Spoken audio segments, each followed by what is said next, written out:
Rodez est le cadre du 38e rallye du Rouergue. Après 7 années d'absence sur cette épreuve, les concurrents du volant 207 reviennent dans l'Aveyron pour disputer leur 4e manche de l'année dans le cadre du championnat de France des rallyes. Si le Limousin fut pluvieux, c'est dans des conditions caniculaires que va se disputer cette étape.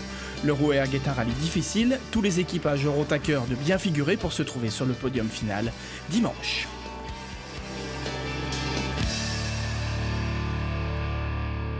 Parmi tous les engagés du volant 207, Germain Bonnefils est donc celui qui trépigne le plus d'impatience. Régional de l'étape, Germain va courir dans des spéciales qu'il connaît par cœur. Le Rouergue, c'est son rallye, il veut vaincre et surtout se refaire suite à son erreur du Limousin. 3 vainqueurs différents en 3 épreuves, le volant 207 est plus ouvert que jamais. Les 14 spéciales du Rouergue peuvent permettre à un équipage de marquer un avantage psychologique sur ses adversaires. La première étape se dispute sur 4 spéciales, dont une de nuit. Co-leader du volant avec Bonnefils, Cyril Audirac s'élance en premier sur les routes bosselées des environs de Rodez. Éprouvant quelques difficultés à entrer dans le rallye, il commet quelques petites erreurs qui lui feront prendre la 4e place de la spéciale. Deuxième participation après le Limousin pour Pierre Marché qui très vite se trouve en délicatesse avec des freins surchauffés. Il doit un peu relâcher son effort et pointer 3e de cette épreuve chrono.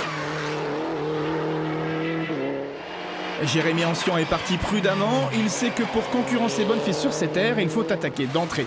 Il empoche le 2e chrono à 8 secondes du leader.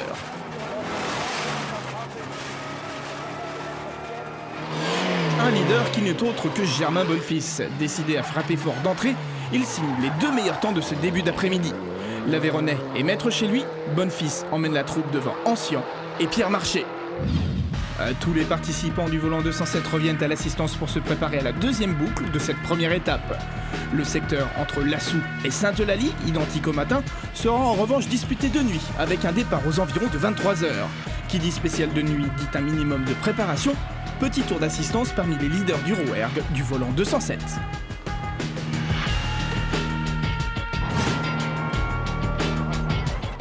Pour moi, c'est juste plus facile parce que les virages se démarquent en fait. Et en fait, le fait de copiloter, c'est d'adapter les notes à la route. Et c'est plus facile quand on voit bien les virages qui sont bien marqués que de jours où on est moins concentré sur la route. Il y a une différence même au niveau du copilote, au niveau de la visibilité, parce qu'il faut s'adapter entre la lumière de la liseuse et en fait le cahier et revenir sur la route. Donc il y a toujours un petit temps de décalage où la vue doit s'adapter à la route. Ça donne un petit peu d'adrénaline. On a l'impression que les virages arrivent beaucoup plus vite. Voilà, c'est vraiment, il faut anticiper encore plus. Il ne faut pas être sur un forine parce que souvent on a tendance, comme on dit, les virages arrivent plus vite. Du coup, souvent on a l'impression qu'on est bien, alors qu'en fait, on peut ne pas l'être.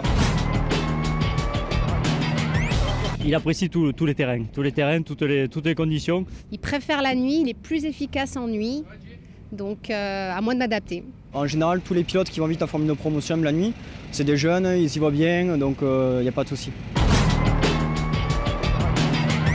Avoir une lampe de secours, c'est à mon sens béaba, mais bon, pas d'astuce précise. Essayer d'anticiper aussi un petit peu plus les notes et de les répéter peut-être un peu plus par rapport au jour, parce que justement il y a moins de visuel. Le crayon à papier est plutôt à proscrire de nuit, parce qu'en fait on a des petites lampes qui nous éclairent et souvent le crayon à papier on ne voit pas très bien.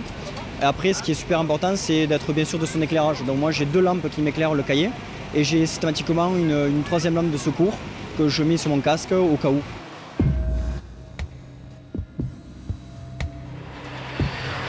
Dans la boucle de nuit, Bonnefils poursuit sa domination. Ancian et Marché suivent de très près, mais rien ne semble ébranler la domination du pilote aveyronnais.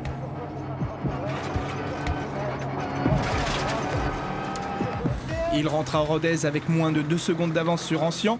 Bonnefils termine meilleur performeur ex aequo avec Pierre Marché, avec 2 victoires de spécial chacun.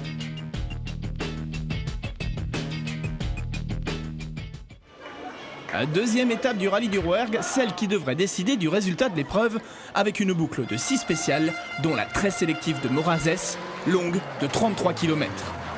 Dans le S5, Jérémy Ancian se met en évidence. En revanche, grosse déconvenue dans la longue de Morazès. Jérémy pointe avec plus de 43 secondes de retard sur Bonnefils. La faute à des coupures moteurs intempestives. Il doit relâcher son effort. Germain est passé à l'attaque. Il creuse un écart déterminant sur tous ses adversaires. Marchais est à 16 secondes. Il reconnaît que se battre sur le terrain de Germain est assez compliqué. Suite à ses déboires de la veille, Audirac continue de remonter dans le classement. Il sait que le Rouergue est long et que la lutte est loin d'être terminée. Denis Méhet suit d'un peu plus loin le quatuor Bonfils, Ancien, Audirac, Marchais. Pas à l'aise sur les routes aveyronaises, Méhet avoue avoir du mal à se lâcher complètement. Franck Sias, 8e au général, découvre un des nombreux pièges des spéciales Bosselet. Malgré cet incident, le pilote de la numéro 25 pourra repartir et même finir ce Rouergue 2011. Et merde. À la fin de cette deuxième étape est marquée par un événement majeur, l'abandon de Jérémy Ancien suite à une casse moteur. Les problèmes rencontrés depuis le début de la matinée n'ont pas pu être résolus par son équipe, à l'assistance de Barraqueville. Germain Bonfils rentre en solide leader de cette longue journée. Il devance Pierre Marchais et Cyril Audirac qui récupèrent ainsi une 3e place inespérée. Bonfils est toujours meilleur performeur avec 6 temps scratch. Et dimanche matin, dernier jour du Rouergue, la donne est simple pour Bonfils. Il peut se contenter de gérer son avance, mais désireux de s'offrir les 3 points supplémentaires du meilleur performeur, il attaque cette journée sur les chapeaux de roue. Il signe le meilleur temps dans le 11e et 12e chrono. Marchais semble se contenter de sa 2e place, ouvrir son compteur est plus important pour lui désormais. Cyril Audirac est passé à l'attaque, il sera crédité des 2 meilleurs temps de l'après-midi. La lutte de cette fin de rallye oppose Cédric Rabas et Denis Méhet. Les 2 garçons s'échangent les places d'honneur des premières spéciales du jour. La lutte pour cette 4e place prendra fin dimanche après-midi pour Méhet. Victime d'une crevaison, il quitte la route et finit son rallye dans un pré. 30 mètres, gauche 90 plus Milo. Putain, on est crevé.